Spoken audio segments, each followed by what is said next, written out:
Hello everybody, welcome back to the channel. In today's video, there are two subjects that I want to cover. The first subject is the topic of truth, talking about what truth is, logic and argumentation. And I really think that a discussion on those things is necessary as a foundation for everything else I'm going to be discussing on this channel. It's really important to understand what truth is and have a basic understanding of how logic and argumentation works, because there's going to be a lot of that on this channel going forward. The other subject I'm going to talk about is the scientific evidence for the existence of God. I'm going to examine two scientific arguments for God's existence. We're going to talk about some evidence that shows that there's a creator of the universe, that there's a fine-tuner of the universe, and it's my hope that after we examine those arguments, you walk away from this video realizing that science and theism complement each other. They're not at odds. They are totally complementary. And the more that we grow in our scientific knowledge and understanding of the universe, the more confident we can be that there is a creator and sustainer of it. So with that said, let's get into the content of today's video. So the first subject is the subject of truth. And in John 18:38, Pontius Pilate asks Jesus, "What is truth?" And that's the same question I'd like you to think about. What is truth? What does it mean for something to be true? So an example that I have to help us answer this question is a laptop on a table. I'd like you to imagine in your mind that you're in a room and there's a desk and there's a laptop on it. Now consider the statement, there is a laptop on the desk. Is that statement true? Well, I'd say it is true, but why is it true? What makes the statement true? Is it true only because you're in the room and can see the laptop on the desk? What if you left the room and no one moved the laptop? Would the statement still be true? It would be true because the statement, there is a laptop on the table, is in agreement with reality. And that's really the definition of truth. Truth is the actual state of a matter, conformity with reality. So I hold the view that there is no such thing as your truth or my truth. There is only the truth. And the reason why I'm addressing this, in addition to the other reasons I gave, is because we live in a culture that just bombards us with relativism, especially moral relativism.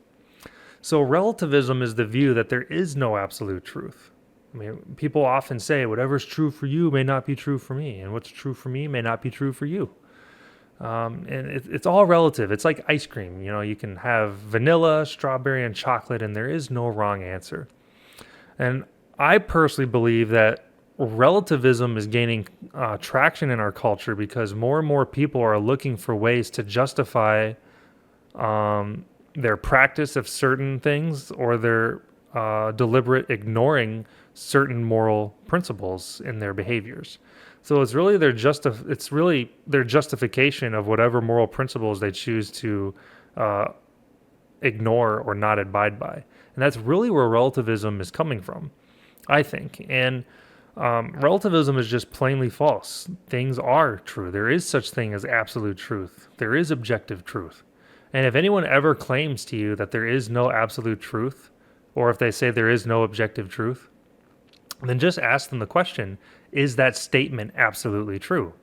Because the statement itself is asserting a truth claim. It's asserting the very thing that it's denying. It's self-refuting. So it makes no sense to say that it's absolutely true that there is no absolute truth. I mean, that's a self-contradiction. So we may have a wide range of opinions, but just because they're opinions that we hold doesn't in of itself make those opinions true. Same idea with our beliefs. Just because we believe something doesn't make it true. I mean, if I believe that there is no such thing as gravity, am I just going to float away? Of course not. So as I like to tell people, everybody has a right to an opinion, but not every opinion is right. So that brings me to the law of non-contradiction. So the law of non-contradiction says that A is equal to A and A is not equal to non-A. In other words, two opposites cannot both be true at the same time and in the same respect. If a thesis is true, then its antithesis must be false. I mean, I can't be alive and dead at the same time. I can't be completely dry and completely soaked at the same time. So two opposites cannot both be true at the same time in the same respect. That's basically what the law of non-contradiction is getting at. So truth is objective. It's independent of man's knowledge, observation, or opinion. And I think a great example to illustrate this is the shape of the earth. I mean, there was a time in human history where everybody thought the earth was flat. It was a general consensus among scientists in Europe at one point. Everybody seemed to think that the earth was flat. But we now know from modern scientific knowledge that the earth is not flat. It's a sphere, or it's round. So the earth was round long before mankind discovered that it was round. And I hope that illustrates that truth is not dependent on our observation or knowledge of it. We don't just arbitrarily determine what is true. We discover what is already true. I mean, 2 plus 2 equals 4, and that was true in principle long before mankind ever discovered basic math. So, as I mentioned earlier, relativism denies absolute truth. It's self-refuting, and I really do think it's an attempt at placing oneself above moral accountability, because if there is no absolute truth, then that means people have no basis to claim that a behavior you're engaged in is wrong. And that's what a lot of these people practicing so many wicked behaviors in our culture want. They want people to stop questioning their behavior. They want to have complete total freedom to do anything and everything imaginable, and to embrace any moral practice that they want. And in order to maintain that view, they have to hold the moral relativism. But hopefully you can see the flaws with relativism, and that relativism is just simply false. So this is really a proper understanding of truth, and I really think it's the foundation of logic and reason. So before we get into the scientific arguments for God's existence, I want to just briefly talk about what a deductive argument is, because that's the format of argumentation I'm going to be using for those arguments. So a deductive argument is an argument with 2 or more premises and a conclusion. And if each of the premises are true, and if the logic follows between the premises and is valid, and it logically follows to the conclusion, then the conclusion is necessarily true. And what I mean by necessarily true is it's true whether we want it to be true or not. So again, if each premise is true, and if the logical move from the premises to the conclusion is valid, then the argument is sound and the conclusion is necessarily true. So that's basically what a deductive argument is. And there's different kinds of deductive arguments. There's a modus tollens and a modus ponens. I'm not going to get into that in today's video, but that's really what a deductive argument is in a nutshell. And there are inductive arguments, and those are similar, but the difference is in an inductive argument, if the premises are true and the logic between the premises to the conclusion is valid, then the conclusion is most likely true. So a deductive argument has a greater degree of certitude than an inductive argument has. So here's an example. Premise 1, all men are mortal. Premise 2, Socrates is a man. Conclusion, Socrates is mortal. So each premise is true. All men are mortal, and meaning all men are eventually going to die. Socrates is a man. That's self-evidently true. Therefore, Socrates is mortal. So the premises are true, the logic is valid, and the conclusion is necessarily true. That brings me to the first scientific argument that I'm going to talk about, and I'm super excited about this stuff. Apologetics is great, so excuse me as I just nerd out a little bit, but the cosmological argument has to do with the cosmos. That's the root word of cosmological.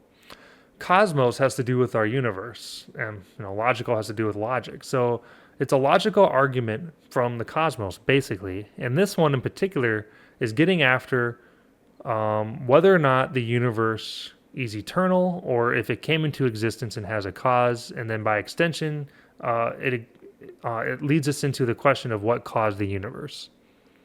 So premise 1 states that whatever begins to exist has a cause. Premise 2, the universe began to exist. Conclusion, the universe has a cause. So that's the cosmological argument. Let's take a deeper look at it. Is premise 1 true? Whatever begins to exist has a cause. Is that true? I would say it is. It's self-evidently true. It's in agreement with reality. Things don't come into existence uncaused out of thin air. And remarkably, there's a lot of atheists that want you to believe that about the universe. They want you to think that it came into existence by accident. There was no causing agent. It was just a complete and total accident, and we came to exist out of chance. That's what they want you to believe. But If that's true, why don't we see such things happen in the universe all the time? I mean, why don't computers pop into existence out of nothing in our living rooms all the time? Why doesn't there appear a Lamborghini in my garage out of thin air? I mean, things don't just come into existence out of nothing uncaused. So, premise one, whatever begins to exist has a cause, is true. Now, I also want to emphasize that the premise does not state that anything that exists has a cause. Because when you say this to atheists, they're going to respond with, well, if God created the universe, then who created God? You see, that's a straw man reply because it attacks an argument that we didn't make. We Christians aren't saying that anything that exists has a cause. We're saying that whatever begins to exist has a cause. Actually, my light just went out, so 1 second. I'm going to try to fix that. I'm going to cut the video here and fix the light. 1 second.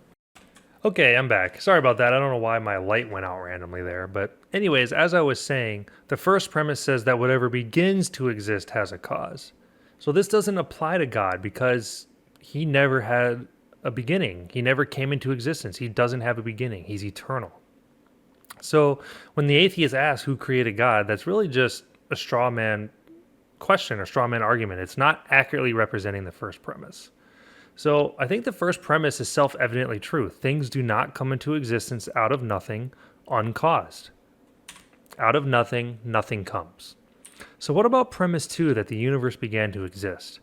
Well, I think there's a great deal of modern scientific evidence to show that the universe began to exist, and I'd like to highlight 3 pieces of evidence to show that premise 2 is true. The first one has to do with the redshift discovered in the speed of light and the constant state of expansion.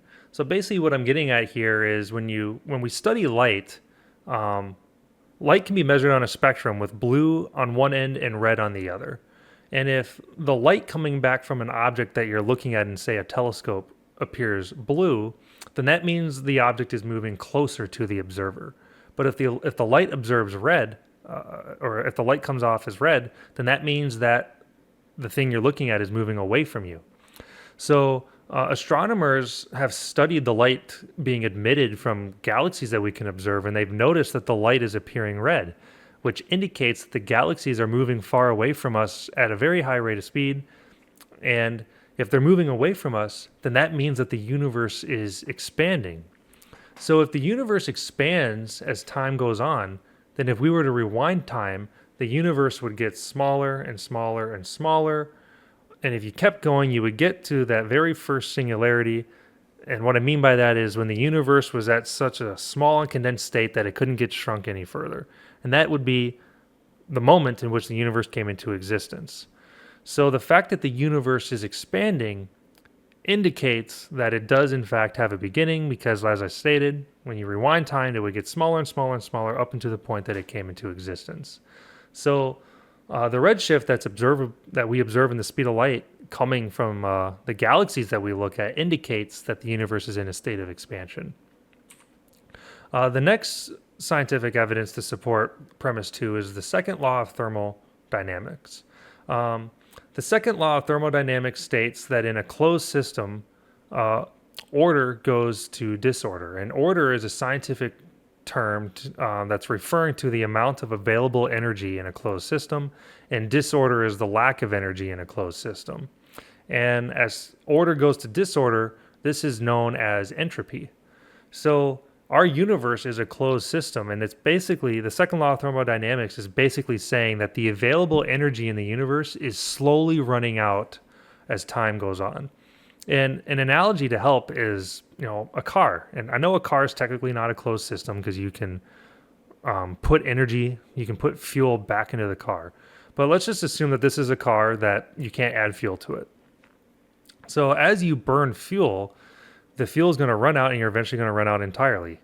That's basically what the second law of thermodynamics is getting at, is the available energy in the universe is running down over time. So if the universe has existed eternally, that would mean that it's existed for infinity past. And if that's true, then we would have ran out of this energy an infinite time ago. The only problem with that is that our sun is still emitting energy. It hasn't run out yet. which tells us that our universe does, in fact, have a beginning. So hopefully that made sense. I'm trying my best to explain these things accurately over video. I've written about them at length in some of my personal writings, and I've just kind of noticed it's different when you're writing it versus explaining something in a video. So hopefully my explanation of the second law of thermodynamics made sense and that you're able to follow that. The next piece of evidence for premise 2 is the radiation afterglow. So basically what the radiation afterglow is in layman's term is it's remnant heat that from the Big Bang that we can still detect. So when the Big Bang occurred, that it resulted in a great amount of heat, and over time, that heat has decreased in value. There's only a little bit of that heat left that we can still detect. That's what it means for there to be a remnant of something. Means that there's only a small portion of something left. So the small portion of heat from the Big Bang is still detectable, and that's known as the radiation afterglow. An example of this would be like if you're watching TV. I don't know if this still happens on modern TVs, but when I was a kid, I had that big, the big dinosaur TV, and you watch it, play video games for a few hours. And if you had the lights off in the room, once you turned off the TV, you would still see a little, ever so slightly light emitting from the screen, like kind of like a grayish white color. It would emit from the screen, and then it would go away after a few seconds. That's basically what radiation afterglow is. So the heat from the Big Bang is still detectable. And when I use the phrase Big Bang, I know sometimes Christians get intimidated by that term, but really the Big Bang poses no problem for us Christians because it's the effect. All causes have an effect, and all effects have a cause.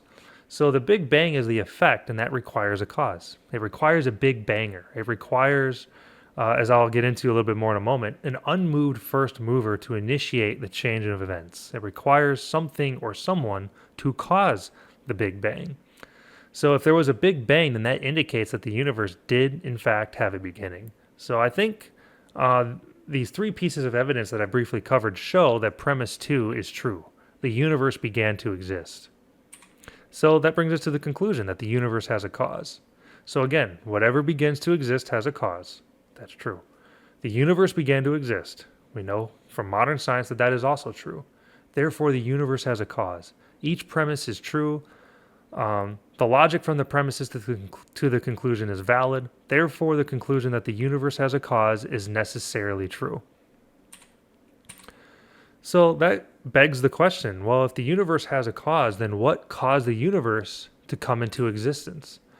And I think there's a number of features that would be, or a number of attributes that would be necessary for this cause to have. And the first one would be that the cause itself has to be uncaused. There has to be an unmoved first mover.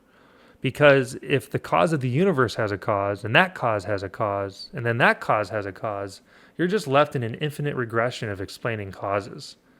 So the cause of the universe has to be uncaused. He also has to be timeless, spaceless, and immaterial. And we know this because our universe is comprised of time, space, matter, and energy. And we also know, Einstein helped us discover this, that time, space, and matter had to come into existence simultaneously at the same exact moment. Because if you had matter and space but no time, then when would it come into existence? If you had time and matter but no space, then where would it come into existence? So because the universe is comprised of time, space, and matter, the cause of the universe can't be comprised of those things. He has to be timeless, spaceless, and immaterial. It's illogical to say that the cause of the universe is comprised of the very things that he's creating, because that means the things that he's creating already existed before he created it, and that doesn't really make any sense. It'd be like saying, if someone were to say that your computer created itself, that doesn't make sense. The cause of the computer can't be made of the same components that your computer is made of. So that kind of gets us into the next attribute that the cause has to have. It must be a personal agent. And what I mean by personal agent is it has to have a mind capable of making the decision to do something. The cause has to have a mind.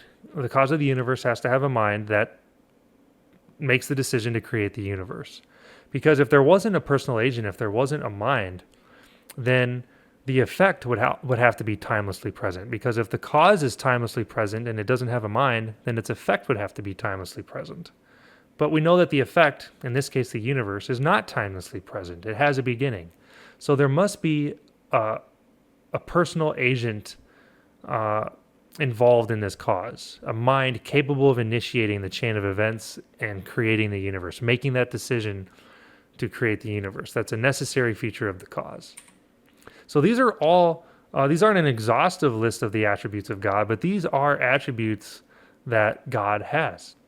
Now, some atheists might respond with, "Oh, that's just the God of the gaps argument." They're going to maintain that we don't know what caused the universe to exist. But offering God as an explanation is not offering something in spite of the evidence. It's offering something because of it. We're offering God not because of what we don't know, but because of what we do know. And to reemphasize, we know that the universe is comprised of time, space, and matter. Therefore, the cause of the universe has to be timeless, spaceless, and immaterial. He has to have a mind capable of creating the universe, and he has to be uncaused. He has to be eternal. So those are, by definition, the attributes of God. Again, that's not exhaustive, but those are things we can attribute to God. We're not offering God out of ignorance. We're offering him out of what we do know.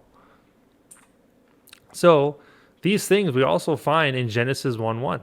In the beginning, time, God created the heavens, space, and the earth, matter. So Genesis 1:1 has already told humanity for thousands of years what modern science is just now discovering and catching up with. So it kind of reminds me of a quote. I'm probably going to mess this up, but I remember reading a quote in a book that basically says that the scientist is scaling the top of the mountain. He gets to the top and he finds that there's a group of theologians that have been waiting there for centuries. So in other words, science, I think, is finally catching up with what Genesis 1:1 has been telling us all along about the universe, namely that it was created and designed by God. So there are some objections that I'd like to talk about in this video. There's some objections that atheists raise against the argument that I presented. And most atheists don't challenge the first premise very often. I mean, you might come across that with some inexperienced atheists on the internet, but most sophisticated atheists who have spent some time thinking about this don't challenge the first premise. They all agree that things do not come into existence out of nothing without a cause. So if they're going to challenge any premise, it's going to be the second premise, that the universe began to exist. And one of the ways they challenge this is by positing quantum fluctuation theory.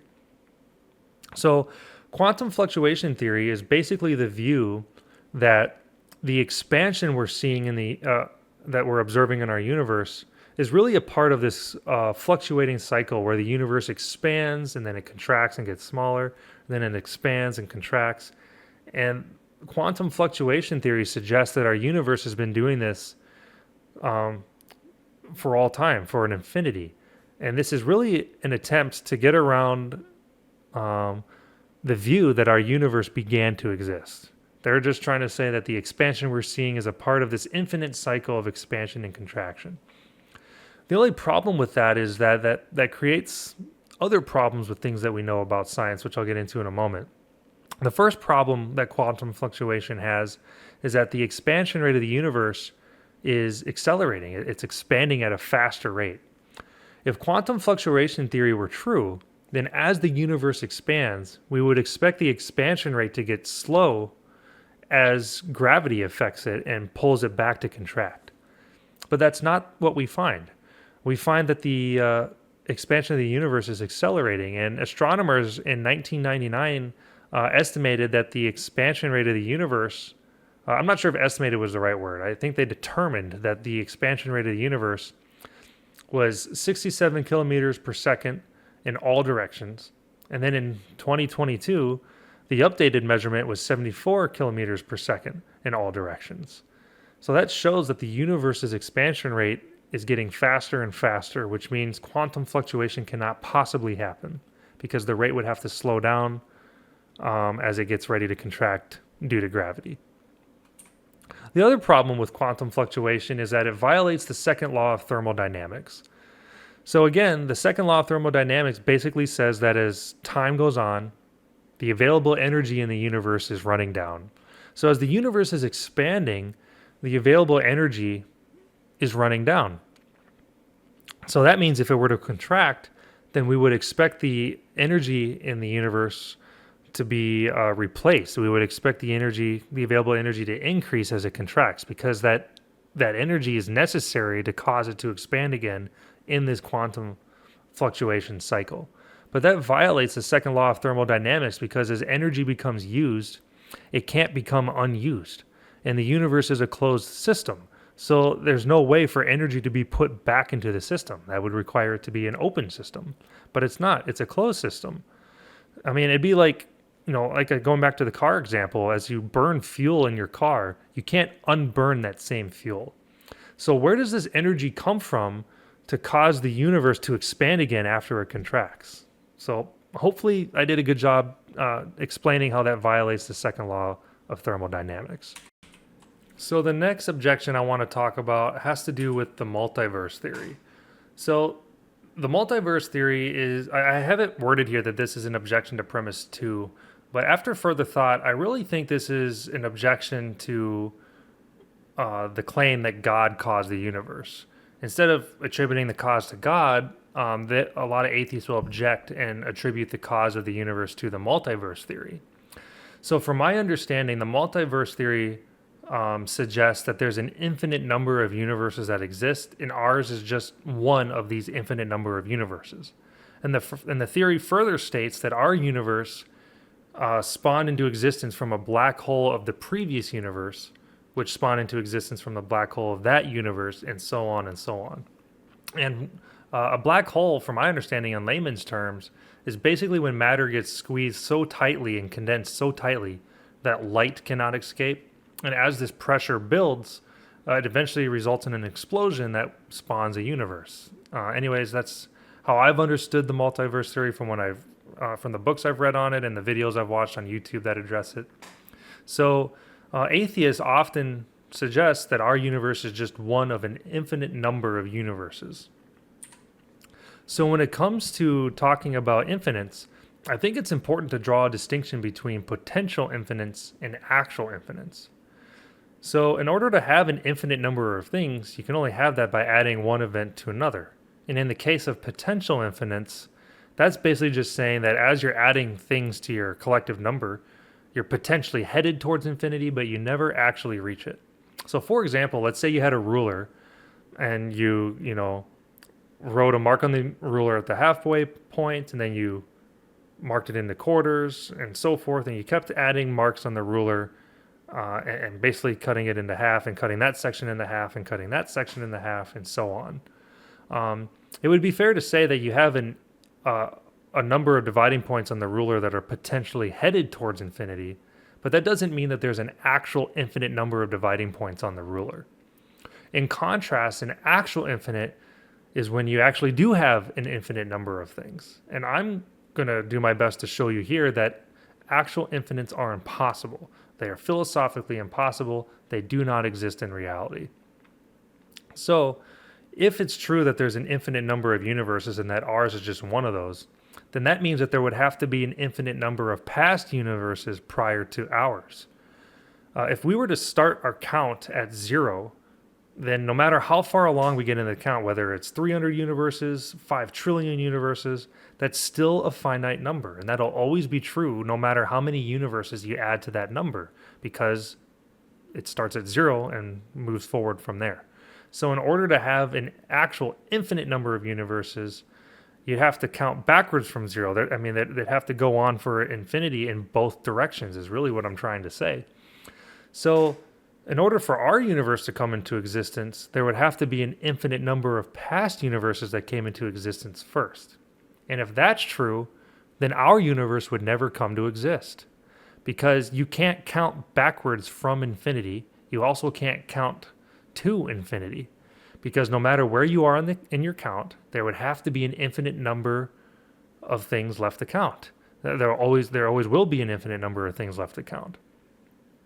So if our universe is just one of an infinite number of universes, then again, there'd have to be an infinite number of past universes that came to exist first, and ours would never be. So I hope that does a good job showing in your mind why actual infinites cannot exist in reality. They're impossible. And if the atheist rebuts that and says, no, we're justified in starting our count at zero, well, then that just brings their burden of explaining how that first universe came into existence, and they haven't avoided the problem of the universe coming into existence, or they haven't resolved or rebutted successfully our view that the cause of the universe is God. So I don't think multiverse theory is a reasonable objection at all. Actual infinites do not exist in reality, and that just creates further problems and further explanation that I don't think the atheist can carry the burden of proof for. Not to mention the fact that these universes have never been detected, measured, or observed. Now, the atheist might claim the very same thing about God, but that's just simply untrue. We have detected God through creation itself. I mean, Paul tells us that in Romans, that creation itself constitutes evidence that God exists, and therefore those who deny God's existence have no excuse. He's been detected through the scientific evidence for our universe having a beginning and a creator behind it. He's been detected through the, existence of objective moral values and duties, and that's a whole nother argument for God's existence, which I'll get into in another video. And he has been directly observed in the person of Jesus. Jesus is God, and even though I haven't yet laid out on the table my case for biblical Christianity, which I do plan on doing in a later video, I'm just trying to point out that God has been detected and observed, and the features of his creation have been measured. Whereas the multiverse theory, no one's ever seen it. There's no evidence for it whatsoever. It is completely a byproduct of, I'm wanting to use the term wishful thinking. It's just a made-up idea that's never been, the multiverse has never been observed. You can't study it. You can't look at it. There's no evidence for it whatsoever. Now, I am open to the possibility of there being other universes if there's any evidence to support that comes out, later on in my life. But even if there are other universes, they can't be an actual infinite. There would have to be a finite number of them, and each one of them would require an explanation for how it came into existence and the cause for that universe. And if we follow the same logic of the cosmological argument and recognize the features that the cause must have, it's indisputable then that these number of finite universes came into existence because God created them and caused them to come into existence out of nothing. Now, there is another objection or theory that I want to briefly mention. I don't have slides on it, but at one point there was something known as steady state theory, and that's the view that our universe didn't have a beginning and is eternal. And most scientists have ditched that theory. I mean, the vast majority of cosmologists recognize that the universe has a beginning, but you may come across some atheists online that still deny that. But that theory has just been refuted by all the scientific evidence to show that our universe does in fact have a beginning and has not existed forever. So now that we've talked about those objections and I've shown that those objections do not stand, I think we can reasonably conclude with a great deal of confidence that our universe did in fact begin to exist and that God is the causing agent behind the universe. And the deductive argument that I presented is true. It's true that everything that begins to exist has a cause. The universe began to exist, therefore it has a cause, and the causing agent must be God for the reasons I've already explained. So I know I said I was going to cover two scientific arguments in this video, but I've just realized that this video is getting a little long, so I'm going to cut it here and I will cover the next scientific argument for God's existence in the next video.